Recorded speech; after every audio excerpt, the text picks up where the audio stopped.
Changing your life can suck, but it doesn't suck as much as being unhappy and not changing your life. Having worked with hundreds of people one-on-one, particularly people in their 20s and 30s, and now people at all ages in a group setting, I've seen that in reality, there's the same kind of 3 to 5 reasons why people's lives don't change. So in this video, let's go through the main practices for reinventing your life step by step. What's up guys? It's Alex over at Modern Health Monk, author of Master the Day, and let's jump in and we'll talk about the 3 most important quadrants of life to really master. There are overall about 12 quadrants people should work on if you really want to reinvent your entire life. The 80-20 rule here, in terms of what things will make the biggest difference in your happiness, your success, your quality of life, are in this order: your health, your relationships, and your wealth or financial life. I'm someone who's gone through a health crisis and had pretty significant health and medical issues that were starting around 29 or 30, and they lasted like 4 years. So I can tell you firsthand, whatever destroyed your health is going to really destroy the rest of your life. In terms of relationships, I would say the main thing you can think of is love is broken down to friends, and your community, and your personal romantic relationships. You know, like when you think about it, when I went through my health crisis about 5 years ago, one of the worst parts was I felt like I was alone. Like I was single, I didn't have strong community, and I felt like there was literally no one to talk to about this. So I felt very scared and alone in the world. Now, if you're someone who's ever had to reinvent yourself with 0 social support, it's a very lonely life. And that becomes a very, very difficult thing when there's no one to talk to about challenging things you're trying to figure out. It's very common, for example, for highly successful people to have no friends because they're over prioritizing work. That's a very difficult place to be as well, because if you're over prioritizing work, you end up in a spot where now there's no one to just celebrate with. And it becomes a self-fulfilling cycle where you work a lot. So you're like, well, it's Friday night, I have nothing to do, I'll just go work a lot. Well, I'll go out to dinner alone. And then it becomes a vicious cycle of you being alone, and then working, and then staying alone. The third most important bucket of life is wealth. And wealth, I would put this as just, what do you do for work that allows you to exist on the planet? The reason why figuring out this bucket is so important is that early on for me, in my early 20s, I realized I'm gonna spend more time working for someone else on someone else's business than I will doing anything else. That was a very scary proposition, and I really did not like the trade. For me, the bucket of wealth is not about making a metric ton of money. It's about, does the work I do feel important and meaningful, and is it something I want to be doing? Because this is most of my life. It will be work. Figuring out these 3 quadrants, I think, are the most important. Now let's talk about a very simple 100-day roadmap for life reinvention. What we'll do is we'll go through health, relationships, and wealth, and we'll go through what I recommend could be a week-by-week strategic approach to actually reaching those goals. This will give you sort of a week-by-week roadmap for what to focus on for 100 days. Then you can reflect and see how it's working.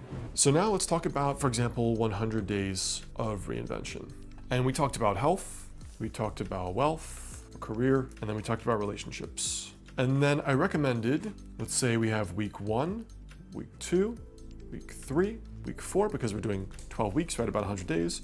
What I would do for 100 days is, let's pick one thing that you can do and work on in terms of habits to improve this domain. So let's say for health, the number one thing you're going to do is, for week 1, you're going to work on the habit of eating Mediterranean. So all of the rituals around either I'm going to go to those restaurants or stores, or I'm going to start cooking daily. For 1 week, all I'll do is learn how to eat Mediterranean. So I'm going to get in the habit of feeling better, the habit of eating better, and the habit of studying nutrition. I can read one book by Michael Pollan, The Omnivore's Dilemma, whatever it is. Let's say for week 2, we're gonna get in the habit of meditation, because let's say anxiety is a really big issue, right? And we'll just say 20 minutes a day. So now we're stacking these 2 habits, right? So for week 1, we'll eat Mediterranean. Those will be the majority of our meals. And week 2, we'll meditate like the first 20 minutes of our lunch break, or at the end of the day, or in the morning if you're a morning person. Week 3, let's say stress is a big issue at work. So I'm gonna go for just a walk, 30-minute podcast walk after work every day. And the podcast walk will just be a way of decompressing and not having so many unhealthy habits after work. Needing to get drinks, or coming home and eating sweets and dessert and junk because I'm feeling crummy. And then week 4, we'll pick up yoga once a week to get in the habit of regular exercise. This is not a big sacrifice. 1 class on Saturday mornings, get the momentum going, get out of your house. Now we have our first 30-day challenge is 4 rituals. Let's go into wealth. Let's say week 1 is automated, save 10% of your income. So you just set up an automated transfer to, let's say, Capital One 360 is a great bank I use to automate savings and label the accounts. Now you suddenly are accumulating, let's say, $500 a year. Week 2, we'll just track our daily expenses. Super simple, note file on your phone just to generate awareness around how I'm spending my money. Let's say we'll open an IRA account and just learn what an IRA, like a Roth IRA, actually is. Now we're thinking in terms of wealth creation, investments. So maybe you went from having like $300 in your savings, but now you have a system to always be saving till the day you die. And week 4, let's say week 4 is read a personal finance book. So this book will actually give you some kind of financial strategies. And this is less of a habit, more of like on the education side. We're gonna start thinking about my personal finances, my savings, my investments, paying off student debt, whatever it is. But now we have one new habit. When it gets to relationships, let's think. Number 1 will be, let's call it your relationship action plan. This is something I did that really changed my life. Basically what this is if you're someone who constantly finds yourself without a lot of friends, this is creating literally like a sheet somewhere. It's very nerdy about the kinds of new people you want to be in your friend group. So let's say you met someone in like a salsa class or a gym fitness class at work, and then randomly at drinks, you taking the initiative to invite these people out to a dinner or out to your place. 2 is, let's just call it pinging. Pinging is, if you're struggling with relationships, is getting in the habit of regularly reaching out to people. If you're an introvert like me and you go into the cave for like a month at a time and you're just working or playing video games or whatever it is you do or don't do, get in the habit of reaching out to, let's say, 4 or 5 people each week and setting up your weekend. Number 3 is, let's say, picking up a hobby that has people. A lot of the people I know who don't really have a lot of friends either tend to have a lot of solitary hobbies or are in the habit of just being alone. And if that's working for you, keep doing it. But if it's not, then stop. Pick up a hobby that has people. Salsa, a gym,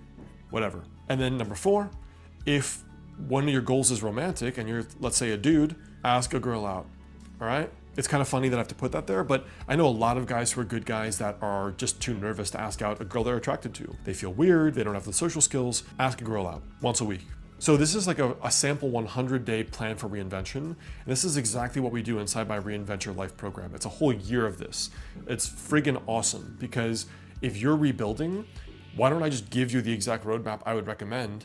You just do the habit for the week and you will dramatically make like a 50% progress in every domain of life. Now, one of the best ways to start reinventing your life is to get into the habit of journaling this process of reinvention. So the first link below this video is for a free journaling worksheet to help you design the best year ever of your life. And what this worksheet will go through, I've put a 7-day journaling email sequence with this. Download it, it's the first link below this video, and go through it together, because in the worksheet, we go through the vision of your year, vision of who you want to become, and then we go through basically what are the daily rituals and habits most likely to change your life in that quadrant. What are the time blocks, i.e. where in your schedule are you actually going to do those things? This is based on my philosophy in Master the Day. And then really a reinvention and an analysis process to learn, okay, this is my vision, these are my daily rituals, this is the time I said I'd do that.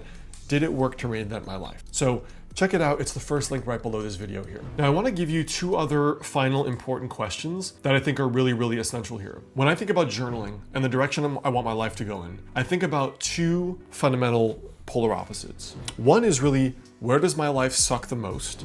And one is, if I gave myself a lot of attention to this project or to this thing, where would I get the most energy? So this is thinking about what is so bad in my life that it's really holding me back from feeling well, and what would be so exciting that if I reached it would be like the best year ever.